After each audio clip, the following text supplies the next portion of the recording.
There was a time when meadow, grove, and stream, the earth, and every common sight, to me did seem apparelled in celestial light, the glory and the freshness of a dream. Hey everyone, it's Jonathan, and today's episode is technically a repeat of a Wonderland Wednesday episode from 2018. This is an extended episode talking about the 1966 BBC version of Alice in Wonderland from director Jonathan Miller. And not only is our review extended to around 40 minutes from two much shorter episodes, I'm also going to do something brand new, and after the episode, we're going to read a bunch of viewer comments. The original videos covering this movie have received a bunch of comments over the years, some of which address some questions that Sarah and I had in the original episode, so I thought it would be fun to go back and read some of the comments we've gotten over the years. Sarah and I will be back after the main episode, so let's get on with our original review of Jonathan Miller's Alice in Wonderland.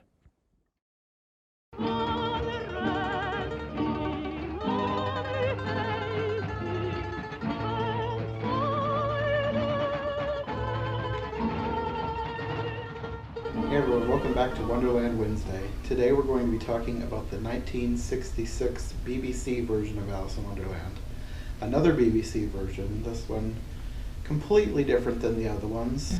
Very, very different. Very strange. I mean, Alice in Wonderland is very strange. This one is strange in a different way.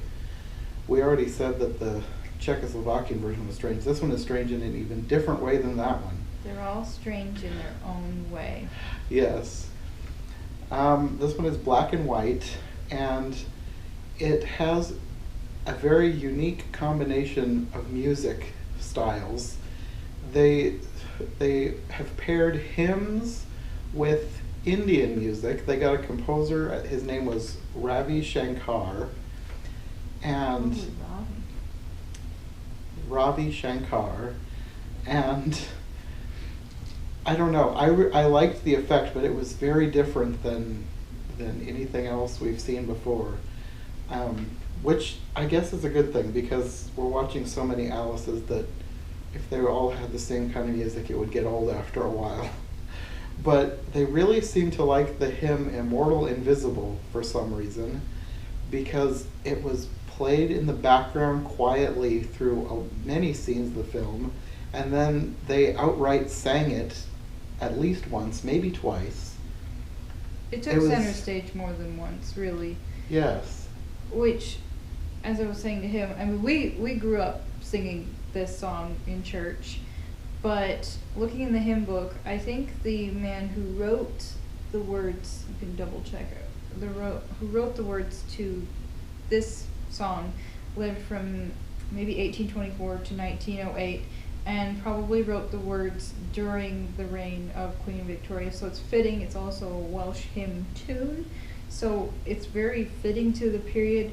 But we did not understand why the fascination with this in this story. There were a lot of things that we didn't understand, and we'll touch on some of that.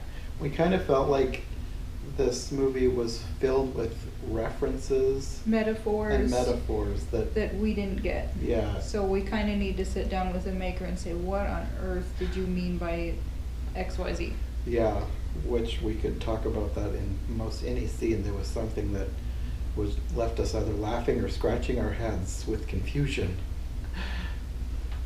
That's not always a bad thing, but I don't know. It made this one very different. This is where we're going. We're going to be talking about this for an hour.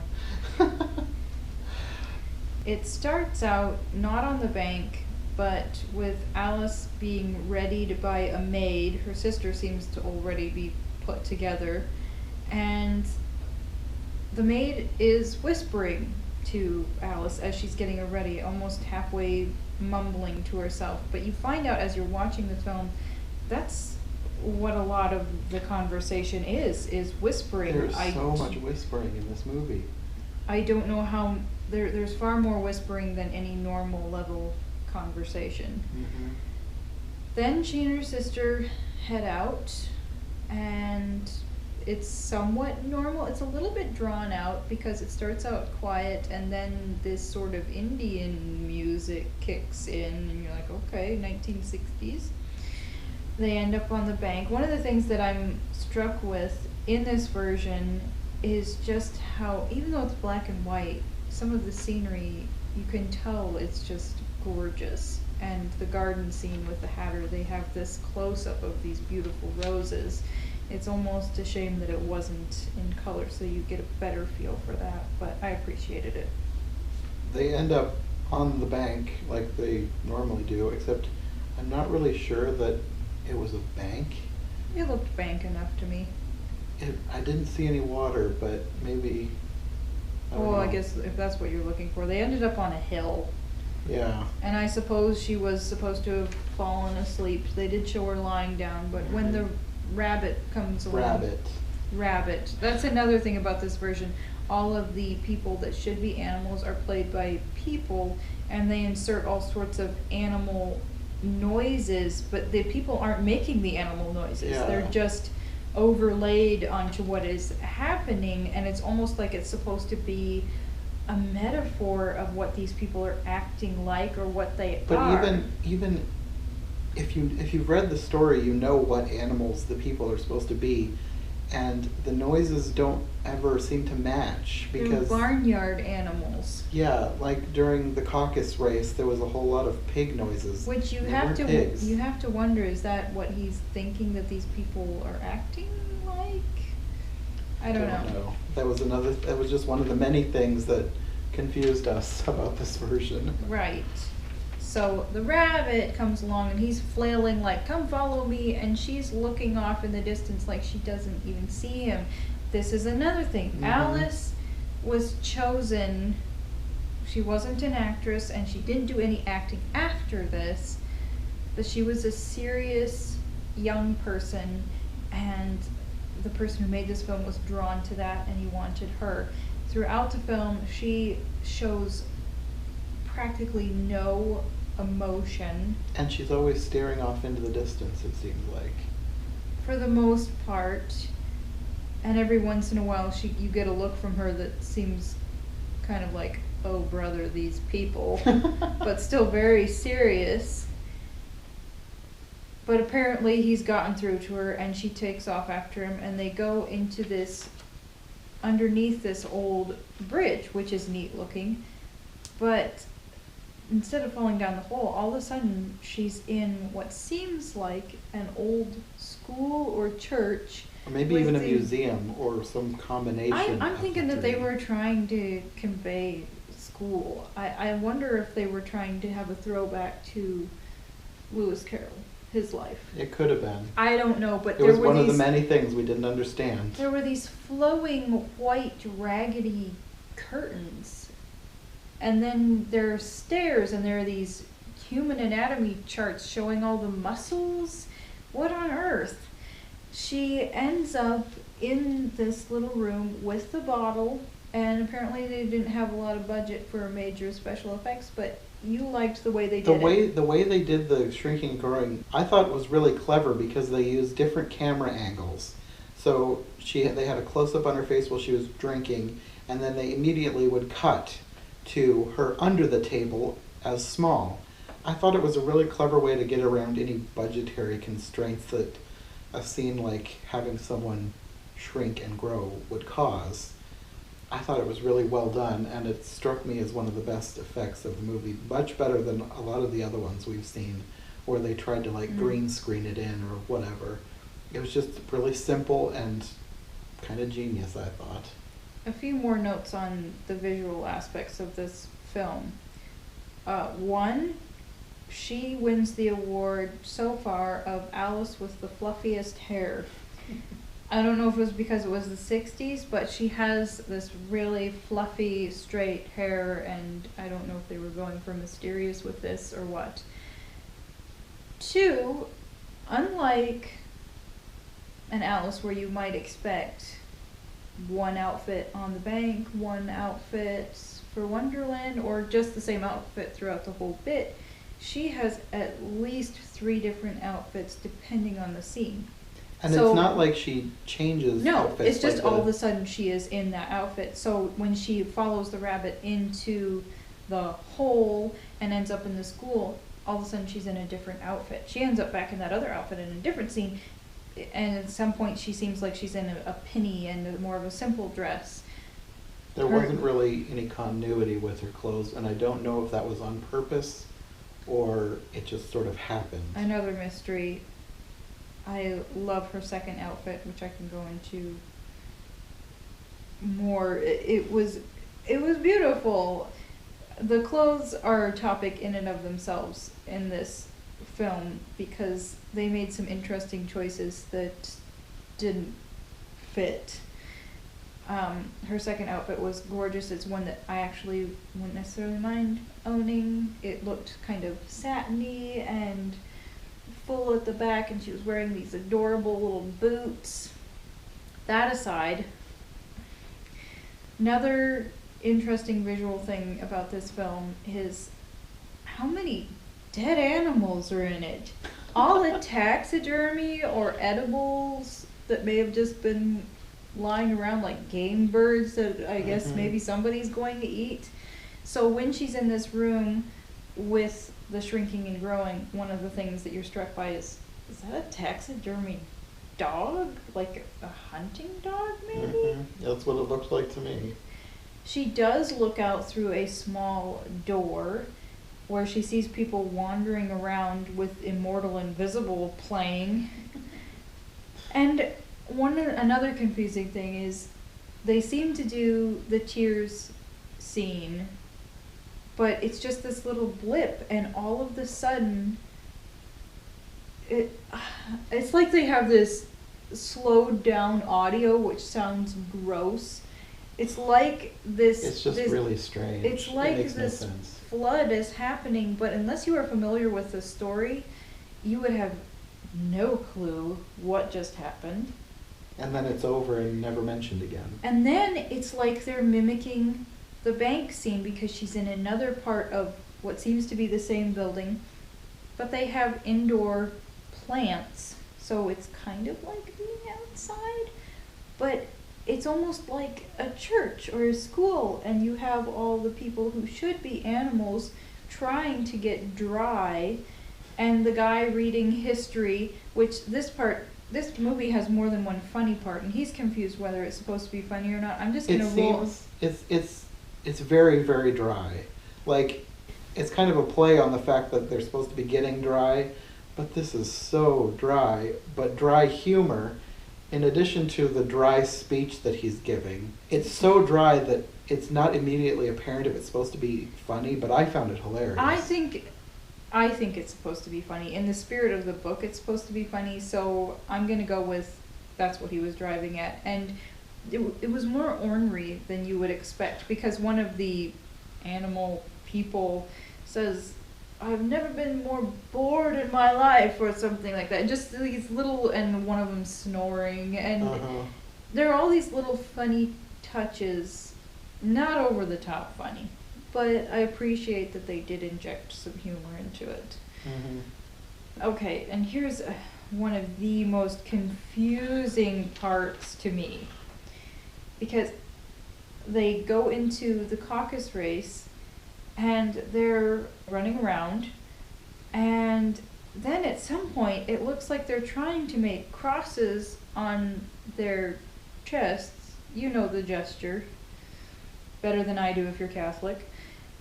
And they sit down for a minute, but I can't tell whether this person is making a mockery of organized religion or just of these people, or what on earth he's trying to communicate through this. If anything. I don't get like it. Like we said, a lot of it was really confusing. And at some point, these people get into an argument with each other, and it's almost like this group fight, but not out and out brawl. And is one of them biting another one? I have no idea what's going on here. It looked like one of them might have been biting another one's leg at one point. With pig squealing noises overlaid this scene. And they're like all sort of very slowly crumpling to the floor.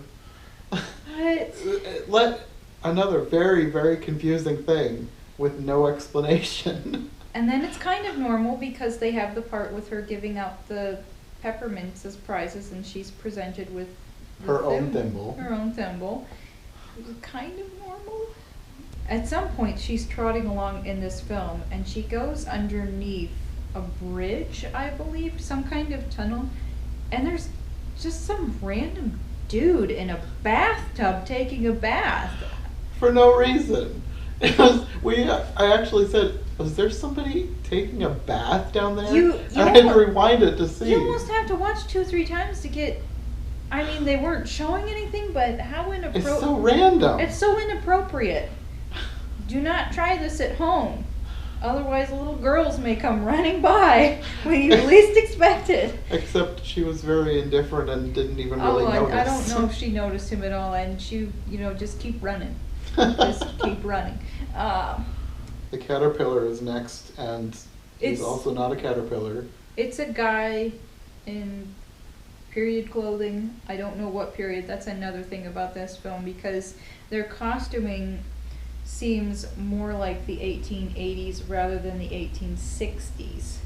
Which I would have no idea, and I think most people would have no idea about this, but Sarah has done study on this independently of our filming these things. Yeah, it's just the clothing history is something that interests me. So when this book is supposed to be written in the 1860s, I can understand somebody doing a modern take or somehow messing with it the way some people do with period clothing. Like, oh yes, we'll have the 1970s hairstyle with the 1800s garb. It's not that type of, well, partially is that type. I'm rambling here. This one, they seem to be pretty accurate with their costuming. They did seem to throw in some 1960s influence on the girls' hair, but I didn't understand why they deviated from the decade when the book was written. Maybe they just found that style visually appealing. I don't know. Anyway, some of that's definitely gonna. We'll see how much I can. You can at least put in the part of this being stylistically different than what I would have expected. Yeah. Okay, the caterpillar. They're off in another room, presumably of the same building. I think most of this takes place in the same building. I did not like this scene. They both look like they're off in their own little world. And she's trying to recite Your Old Father William. She doesn't recite the whole thing, which I am okay with. That's fine. But this scene makes more sense with an actual caterpillar on a mushroom. Can you believe I'm saying that? This scene makes way more sense with a caterpillar on a mushroom. There were a few scenes like that. I felt like they had the similar dialogue. Like, well, we'll get into it later, but the mock turtle. They would have the dialogue of the creatures, but when it's being spoken by a person, it doesn't make sense. So yeah. Once again, for people who are already familiar with the story, this makes a little more sense, but this guy was having fun with it. After the caterpillar scene, she goes to the house of the Duchess. Now, this is actually one of the best parts of the film. Almost the whole way through. Yeah. I have 1 or 2 beefs. When she gets there, yes, there's more whispering, but I absolutely love the frog footman. The fish is cute too. He's kind of an innocent guy who comes along with the invitation, and then does he tell him to wait outside or something? I don't know. Something like that. But the frog gives this whole speech that I do not remember from the book about how he's willing to do nothing for her, but he has stuff that crops up, and he would just have to find time to do nothing for her if she wants him to do nothing for her. I think this was in the spirit of the book, but they added their own take on it. It was funny. I thought it was adorable, and it will remind you of people that you know. I'm willing to do nothing for you, but I need to find time to fit that in. I'm really busy doing nothing myself. Yes. And she thinks he's an idiot. And says it to his face. Which, he says maybe he is, maybe he isn't. It was a really funny scene. It was one of our favorites, I think. Then it gets even more interesting. She goes into the house. The cook, spot on. Very skinny, little bit tough looking, but not as she did not look Dickensian like that other cook that we saw. Wow. But I think she's definitely in keeping with the spirit of the book. The Duchess is a man dressed up like a woman. We read about this ahead of time, and we were expecting the worst, but it turned out really well. I don't think I was expecting the worst. If any woman could be played by a man, the Duchess is already supposed to be a homely, obnoxious, annoying character. So to have a guy playing this part, playing it very over the top, very well. And I don't know if he was ad-libbing a little bit in there. There was a lot of dialogue from the book, but it was funny. Oh my. He's probably one of my favorite Duchesses so far. You don't expect to actually be laughing out loud watching the Duchess. He made us laugh. And the cook made us laugh too, dancing around the kitchen, singing together. Normally that song is just weird, not funny, but they hammed it up to the point where it was funny. Yes. And then it took this dark turn, like he hated this baby, and he's speaking in this sinister manner to the baby. Alice takes the baby, which turns into the pig, and then she's having the whole conversation with the Cheshire Cat, but it's whispering in her head. And you don't see the cat either. And at first I thought that she was replacing the cat. I thought she was talking to herself. Yeah. But then later, the same thing happens, except you can see the cat's head in the sky. Yeah, so it didn't make sense at first. You have to keep watching to know what's going on, and it's just weird. The Mad Tea Party is next. She comes into this garden with the beautiful roses, gorgeous tea party laid out. Here's another thing about this film. At the beginning and at the tea party, you hear insect noises. And I'm talking about, like, annoying insects that you do not want on your face or on your food. At one point, it looked like maybe a fly was on one of the tarts. Nobody was trying to brush it off. And it was almost like they were just there, or they were purposefully trying to make people hear insect noises. I kind of wondered if maybe they put some more in post, because there was a lot of insect noises. Maybe just buzzing all over the place. Maybe this is how they felt about picnics. This is what picnics are really like, people, which is true. This scene, I felt like all of the characters were okay. I liked the characters. It took a little too long, I thought. It took too long. It was kind of like a lazy, hazy summer day party that it just needed to wrap up. Once again, nobody's actually playing an animal. The Mad Hatter is not a sinister character, which is correct to the book. And I recognized the March Hare from another film that I'd seen from the 80s, so we ended up on a whole rabbit trail with that. There is more than one person in here that I recognize, but not very many. And they talked about her being in amongst these famous people. You would think I would have recognized more of them, but maybe I'm just not as familiar with 1960s BBC. Maybe if I was more familiar with that. One of the most memorable things about the tea party was the insect noises and the roses, so... Other than that, it was mostly standard with good acting that just took too long, I thought. At some point, they have sort of this odd camera angle that's looking down on her, and she's looking up like... It's halfway sinister or oh brother, somewhere in between those two looks. With the style of camera angles they sometimes use, I thought this felt like an indie film or an experimental film. I don't know. It didn't seem like a BBC film. It was just so different, which is not necessarily a bad thing, but it was just so different. After this, you have the painting the roses red, which he didn't actually look like he was putting any paint on the roses at all. Just sort of dabbing at him with a paintbrush. I mean, I don't understand that. And of course these aren't cards again, these are people. This part was a little bit drawn out because all of a sudden it's like this whole parade of... A royal procession. But more like a parade. And as they get closer, which takes a little while. It's forever. They're off in the distance, marching towards them with all these music, and it's just, the camera is like fixed on them, and it just takes forever. And then it kind of fades in when they're a little bit closer, and then it fades in when they're a little bit closer, and then they just keep getting closer and closer. Finally, Alice seems to like give up and walks towards them. But this was different though, because it's like she starts to march, but she marches in between the lines until she gets to the Red Queen, King, and their son, who acts like he's mentally disabled. Right? I don't know what the deal with their son was.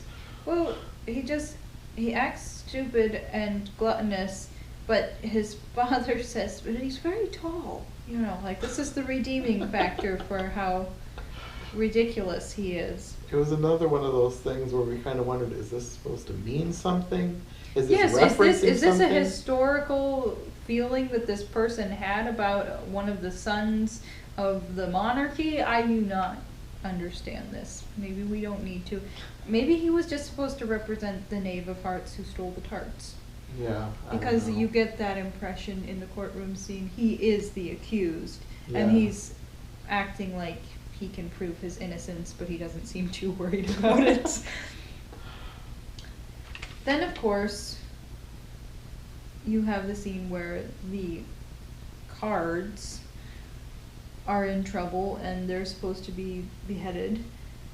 And here's a really odd thing. There's like this whole funeral procession. Where they're singing Immortal Invisible.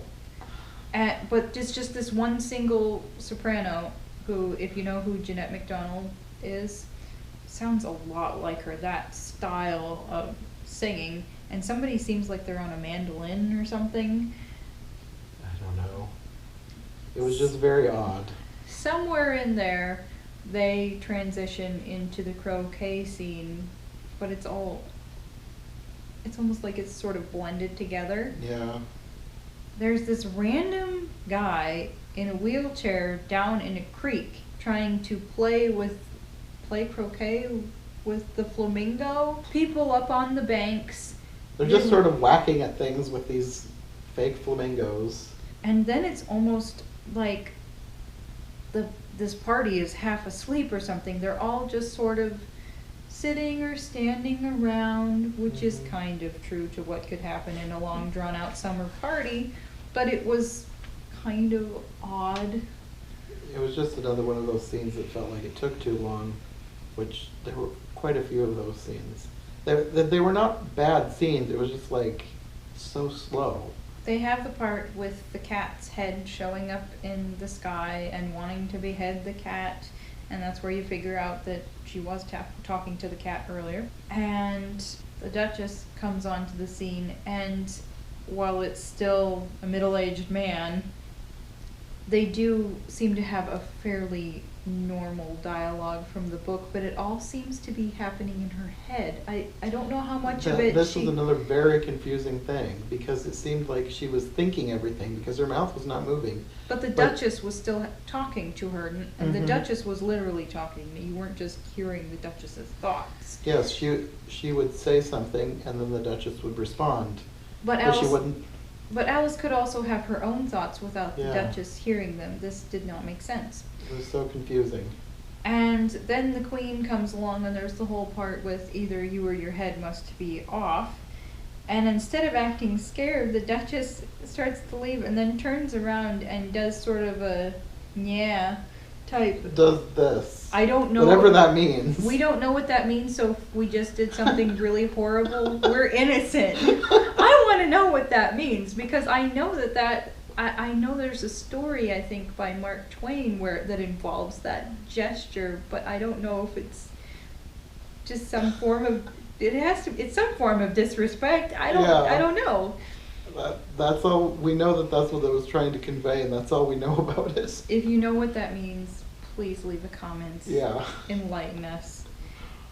So the Duchess is off, and then it's time to transition into the Mock Turtle. The Mock Turtle, of course, just a regular man, takes her down to the beach. The guy who plays the Mock Turtle was on Chariots of Fire. He was one of the head people at the college who confronts Abrams and wants him to back down from having a professional instructor. So if you see him and he seems familiar, that's the guy. I know you're not.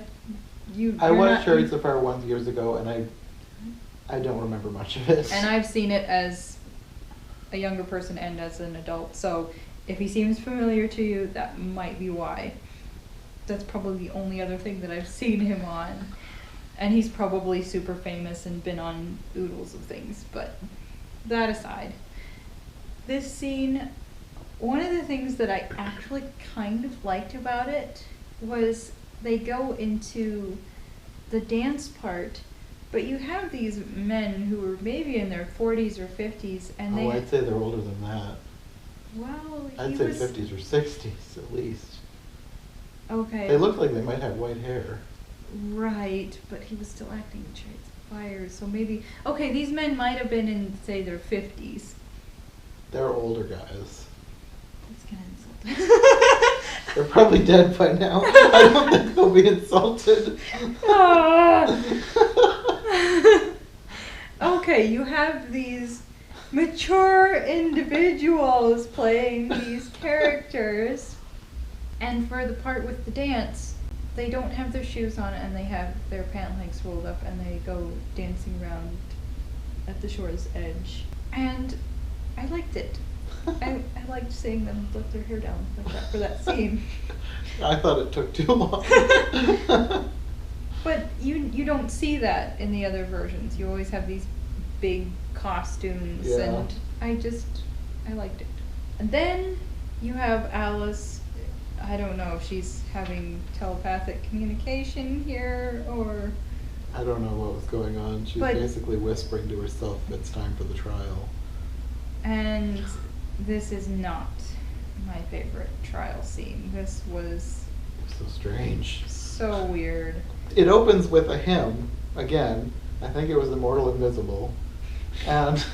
But you pan around the courtroom and you have all these people. You have the random dude shaving. You have a farmer doing his farming in there, and somebody who looks like just a random pedestrian that you might find on the Victorian streets. It just looked like they were infusing everyday Victorian life into this courtroom where it didn't belong, but they were trying to be metaphorical or something. Another metaphor that, if it was a metaphor, we didn't understand it. And you have the son, the king's son, up in a seat eating stuff. I think with little pig noises, probably. I don't know. There was a lot of Infused in chicken there. noises in the courtroom scene. What that was all about, we don't know. Somewhere in there, you actually get going with the trial, which it didn't take too long, I guess, but you had more of a build-up than you do in some films. Mhm. First witness is the Mad Hatter. Perfectly normal. But when he comes in, he keeps coming backwards and forwards, and there are all of these horse noises. And the camera is panning in and out while he's backing up and going forward. Where Very did, strange. Where did they get that? What on earth is the metaphor for that? And this motion seems to suck the king right out of his seat to where the guy, some attendant or something, has to try and get a hold of him and help him out. And the king seems to be hard of hearing because he has an ear trumpet. They get themselves together, and the Mad Hatter in this version is slow of speech. This takes too long. He's a pleasant fellow, but it didn't need to take this long. Yeah, I liked the Mad Hatter, but like you said, everything he said was very drawn out. One thing that was cute was the king saying that he could have anybody executed that he wanted. You know, power. That was funny. They have the cook come along, but she doesn't shake pepper everywhere. She's a little bit difficult, doesn't get into any trouble, and leaves. At some point, too, they have a break for a song, And I don't think that there was any one song that it was supposed to be. I was expecting Mortal Invisible again. It was so weird. It was like really bad sing-along singing. Yeah. Her sister came through and said it sounds like church. Not always. Yeah, but But if you have a group of people, whether it's caroling or just any kind of group sing, there was no organization, and they were probably being purposefully bad. Oh, it was very purposefully bad. It was very bad. I think they were singing multiple different songs all at the same time. And this was supposed to be Off refreshing or key. something? I have no idea. And they even had like a thing on the wall that said hymn numbers and then some numbers. So like, I was wondering if this is like supposed to be church and a trial, because they opened with the song, they took a break for a song, they had hymn numbers listed on the wall. Oh, wow. I hadn't even thought of that. They do bring out the rhyme that is supposed to accuse the son, who I'm guessing symbolizes the Knave of Hearts. He was oblivious, whatever he was. He said that he could prove that it wasn't him or something. Another thing that's odd about this is that Alice starts to teleport around the courtroom, as well as shrinking and growing, but she seems to, and this would make sense if you were dreaming it, but another thing that's visually odd is that at some point you have her standing there, but you also have her reflection in a mirror, but her reflection in the mirror is doing different things from what she's doing. The mirror isn't even facing her. It's No. both her and the mirror are facing the camera, and you have the shrinking and growing, and appearing in different places in the courtroom. The only explanation we have for this is that it's a dream when we don't know if it was supposed to mean anything. Another thing that I thought is really different about this version is that the king takes center stage in this trial. The queen is doing The queen was doing needlework. She was embroidering something. and it's only I think it's only at the end of the trial Yeah. that she really gets worked up, and she's screeching, Off with her head, off with her head, For off with Alice, her head, off with her head. which transitions into chicken noises, and Alice wakes up and there were bird noises coming from Yeah. So the it was farm. like, was it supposed to mean they were near a farm and all the animal noises were influencing her dream, and that's why she kept hearing them throughout her dream? I would guess so, but there may have been metaphor woven in there as well. And then the movie begins and ends with what I think is supposed to be sort of poetic prose. Yeah. And she's talking about, at the end she's talking about how things aren't the same as they were of yore, and you're like, yes, your reality needed to change. And it ends. But one of the best parts of the film is the end, because it transitions into all of these illustrations, and a lot of them I really liked. I'm not 100% sure, but I think that it said that they were actually taken from Lewis Carroll's original manuscript. I could be wrong. I'll edit this out if I'm wrong. But I'm pretty sure that that's what it said. So all of these illustrations may have actually been drawn by Lewis Carroll himself. Why try to be that accurate if you're going to mess with it that much? But that was an interesting part, and then it's accompanied by this Indian music, which I guess both of those things kind of fit with the film that came before it. Yeah, I don't know. The Indian music was weird, but I actually liked it. I liked it a lot. There were one or more points where it's kind of like all you're missing is a bead curtain, a little leather bag. I don't know. You do get 60s vibe in with all of this strange Victorian era stuff. Yeah. So, overall rating. I actually really liked this one. I would probably recommend it. It's probably on my lower end of my favorite ones, but it was really weird, and I actually liked how weird it was. I don't know how likely I would be to watch this one again. I didn't really. I wish I could get it settled in my mind whether they're mocking established religion or not.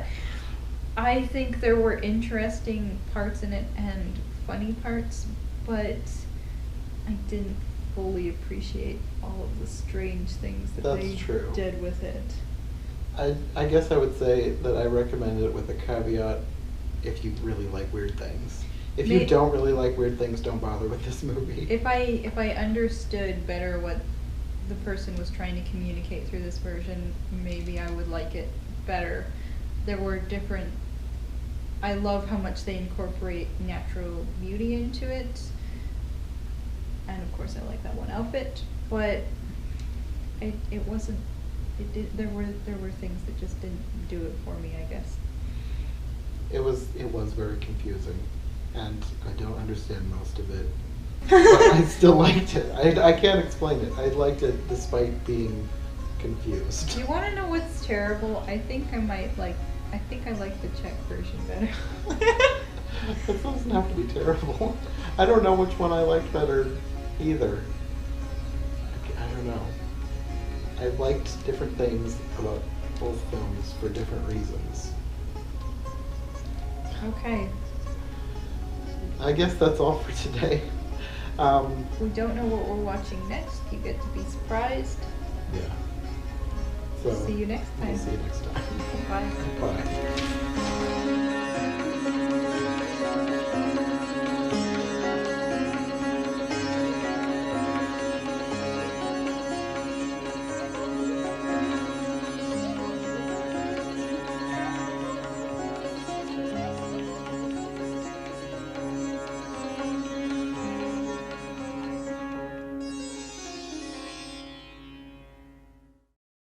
Okay, this is very different than what we usually do. I don't usually get a ton of comments right away, and like this video is 2018, so it's been a while.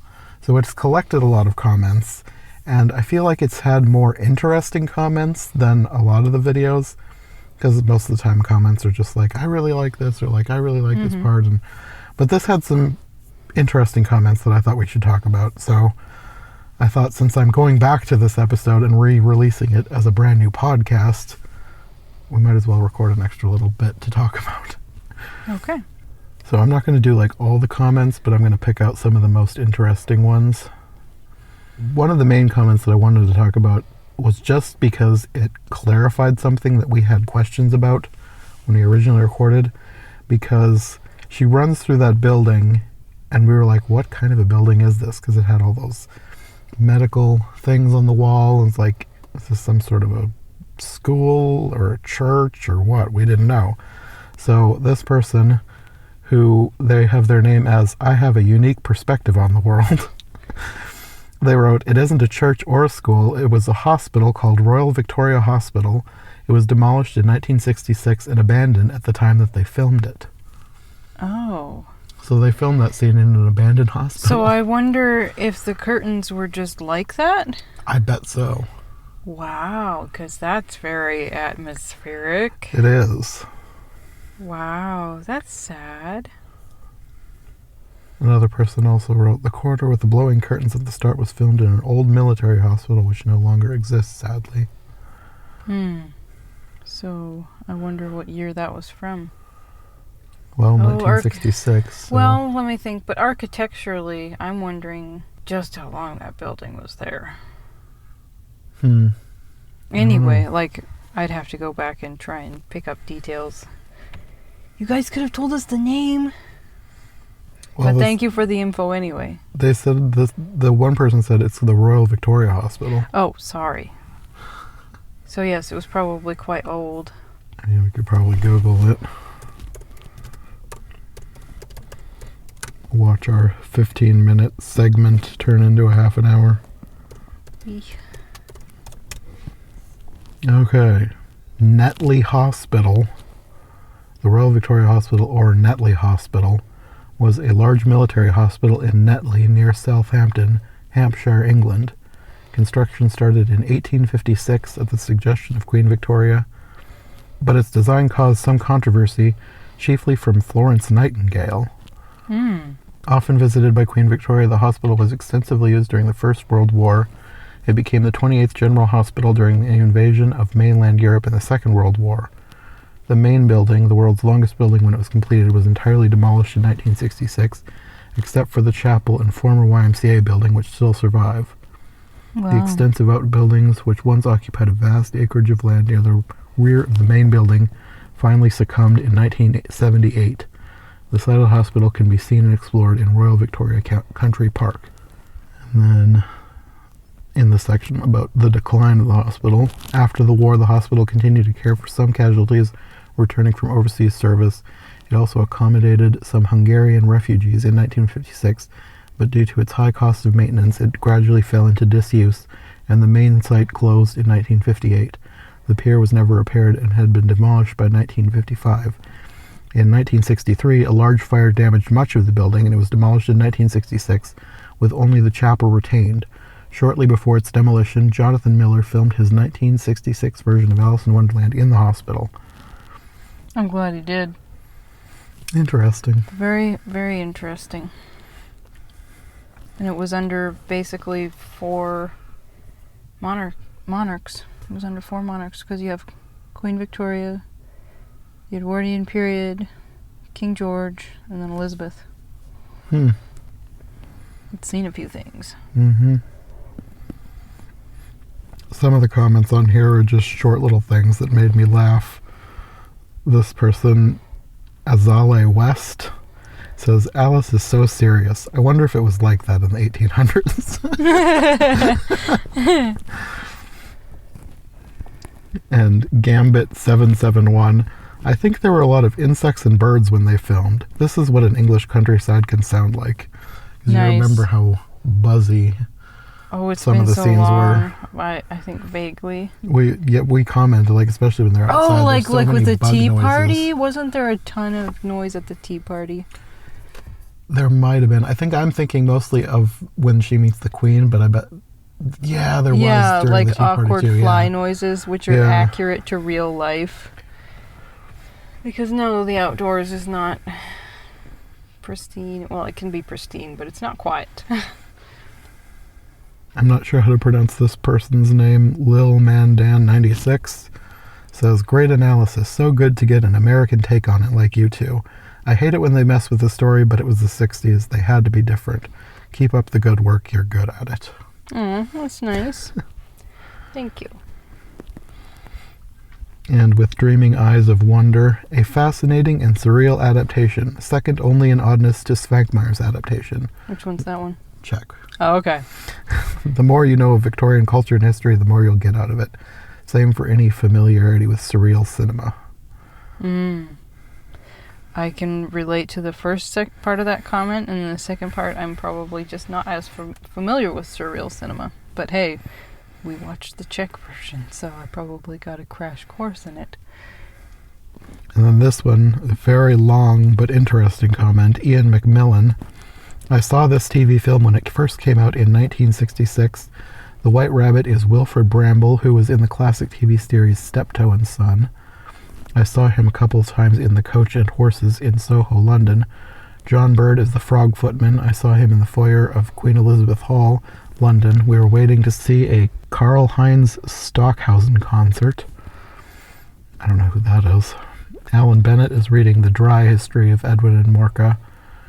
Alan Bennett is a famous writer and playwright. He appeared on Broadway in Beyond the Fringe with Jonathan Miller, the director of this version. And Peter Cook, who does the brilliantly funny Mad Hatter here. Also in Beyond the Fringe was Dudley Moore, 10 with Bo Derek. Peter Cook worked with Dudley Moore for many years on TV.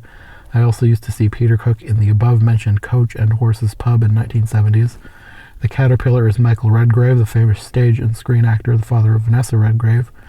Later in The Painting of the Roses and the courtroom scene, you'll see Peter Sellers as the King of Hearts. The Mock Turtle in the beach scene is played by Sir John Gielgud, one of the most distinguished actors of the 20th century. The haunting music was composed and performed by Ravi Shankar. Director Jonathan Miller knew so many people and had so many connections that he could call on the services of these famous people to be in a one-off TV play. This dreamlike version of Alice in Wonderland is probably the best version. It is a seminal work. It has certainly influenced my life. Just watch, sit back, and accept what happens on screen. Thank you for your comment. I'm glad that it could bring back memories. And then someone going by the name of Bud Brando Tiger Says, I was fortunate to be in this production. I played the second gardener painting the roses, also the frog footman. Sweet. Jonathan Miller had seen me performing a late-night improv show at the Royal Court Theatre and invited me to be in Alice in Wonderland. I was 22, just starting out on my career. And you are one of the best parts of this film. And my goodness, that other footman is just so cute. I bet that was him, because he said he was 22, and the one that we would have interpreted as the frog was a lot older than 22. So I bet he's the one who came in to deliver the letter. But he would have been the fish. Well, they weren't dressed up, so maybe they weren't sure which was which. Well, okay, if you were the guy who came in the door, you had the cutest look on your face. And if you were the guy sitting there giving the speech about how you might do nothing for her, that was one of the best parts. Either way, the two of you are probably my favorites as far as that scene goes. First or second would also be the French one where they actually had the song about passing the buck. That was a good one. Yes. As far as what we've seen, you're probably my favorite. Trickstick84, thank you for posting your thoughts from an American viewpoint. The thing to remember about this version of the story is that director Jonathan Miller is very much an intellectual artist. He studied medicine, which perhaps explains the anatomical drawing seen in the hospital set. Then he became a serious director of theater and opera productions in London. Carol's story was sort of intended for children, but it contained a lot of sly jokes about his academic friends or enemies at Cambridge University, and its sly adult humor that Miller picked up on. This BBC film was definitely not intended to be viewed by children. It was transmitted quite late at night and was intended to be adult artsy drama, almost a subversion of Carol's story. Interesting. Thank you for your input to add to our American viewpoint. I'm not used to people referring to air quotes my American viewpoint, but it's true. I'm probably more American than I know. It's just that I don't know. Yeah, I'm just not used to anybody from another country making that comment. We have our dads came from Canada, and we grew up watching British television, and we have so much British ancestry that I have such strong connection to my British side, and you probably feel the same way too. It's like I have other things in there too, but when push comes to shove, the big things on my mind are going to be like English and Welsh and all that. It's like I know that I have German, I know that I have Danish, but etc. But where my heart and probably my temperament and tastes tend to lie a lot are with British things. Yeah, I think I'm the same way. I'm pretty sure there's a lot of Danish especially on my mom's side. Who doesn't love a good open-faced sandwich except for my dad from Canada, who didn't know what was happening when he showed up in this community. Anyway. But yeah, I feel more British than Danish. Definitely. Oh, another scene that we talked about in our review from Trickstick84 again. Ho ho, you asked about the hand gesture made by the Duchess. It's called thumbing my nose or cocking a snook. And then they gave a link to a Wikipedia page about it and said, incidentally, the actor playing the Duchess is Leo McKern. He was born in New Zealand and became very successful on TV in Britain. Which I think maybe you shared that comment with me at the time. And the thing is, I grew up with the phrase thumbing your nose at something, but I don't know if I had ever gone around making that gesture. I think I occasionally do now. And it's also, I believe that gesture is included in a short story by Mark Twain about I think it was supposed to be this impressive statue, and he keeps describing it, and then he's describing it as making, it was just pulling people's legs. On Wikipedia it says, thumbing one's nose, also known as cocking a snook, is a sign of derision or contempt made by putting the thumb on the nose, holding the palm open and perpendicular to the face, and wiggling the remaining fingers. It is used mostly by school children, often combined with verbal insults, sticking out the tongue, or blowing a raspberry. It's also known as thumbing the nose, Anne's fan, or Queen Anne's fan. The phrase cocking a snook can be used figuratively. The Oxford English Dictionary cites the 1938 usage. The Rome-Berlin Axis cocked the biggest snook yet at the League of Nations idea by Eric Ambler in his Cause for Alarm. It's like, where does that come from? Is it supposed to be like some snooty lady holding a fan in front of her nose, or? I don't know. That's all this says. Either way, it's more education on how to be rude. But in kind of a funny way. I think that could just be used to be cheeky without being horrible. Next time I get mad in traffic, maybe I should just do that. Whatever car is passing by. They might be so confused. Those are the main interesting comments that I wanted to talk about. There's another one by somebody named Night Owl who says, I haven't watched this film myself so far, but it is referenced in a biography on Jonathan Miller that I've just started to read. I think watching your review is going to send me down an Alice in Wonderland rabbit hole, no pun intended, as I feel that I would like to watch a few of the early adaptations up to and including the one with Johnny Depp. I enjoyed watching and listening to your analysis, or attempted analysis. I'm fascinated to hear about the frequent use of that particular hymn, Immortal Invisible. Intriguing. Attempted analysis? You mean like us being confused as we're trying to figure out what is going on in this film? Yeah. And Little Man Dan 96 says, yeah, mate, I'm as confused as you two, though I've only seen the clips you've shown. I do love the Indian music. It seems to blend with the Victorian, or with the Victoriana. I don't think I've ever heard the Victoriana as a phrase before. Interesting. They say, I must watch it in full. Good take on it, though. Love your honesty. Nice one. Thank you, thank you. Hopefully we weren't too honest. I probably... But no, it's so fitting, considering the history, which I should know more about, between Britain and India, and there's a little love affair between East and West that goes on sometimes, and I think even now, if you look at British home decor, if you're looking at English home with all the fancy smancy houses, I think you'll still see a fair amount of Eastern influence, whether it's Indian or not.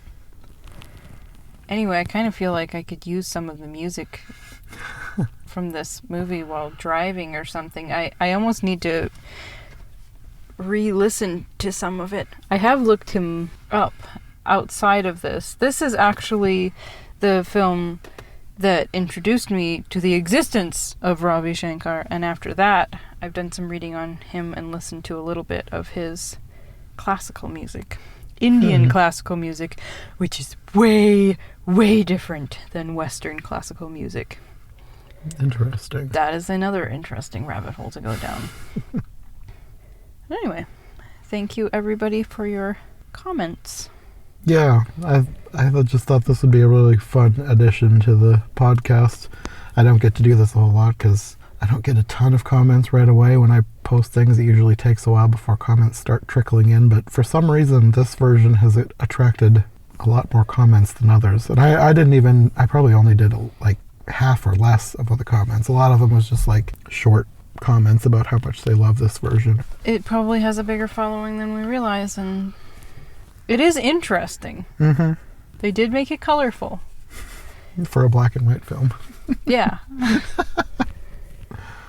I know. Yeah, It's one of the most memorable Alice's that we've ever watched. Yes. And I don't even know how many we've watched at this point. We've watched so many. But like if somebody's talking about interesting versions, this one and the Czech Svankmeyer version pop in my head first. If you want surreal, not for children. Yeah. Yeah. More artistic, artsy versions. Yeah, well, I think that's all for this. Thank you, people. That's one of the cool things about the internet, is having positive conversations between continents. Yeah. Okay, well, I guess we'll see you in the next version. Coming soon. Thanks for watching Wonderland Wednesday. If you want more Alice in Wonderland content, make sure to check out my other channel, Every Version Ever. In addition to these brand new episodes here, over there I'm releasing extended podcast editions of classic Wonderland Wednesday episodes from 2017 and 2018. Subscribe to both for more Wonderland content all summer long. Thanks for listening, and we'll see you soon.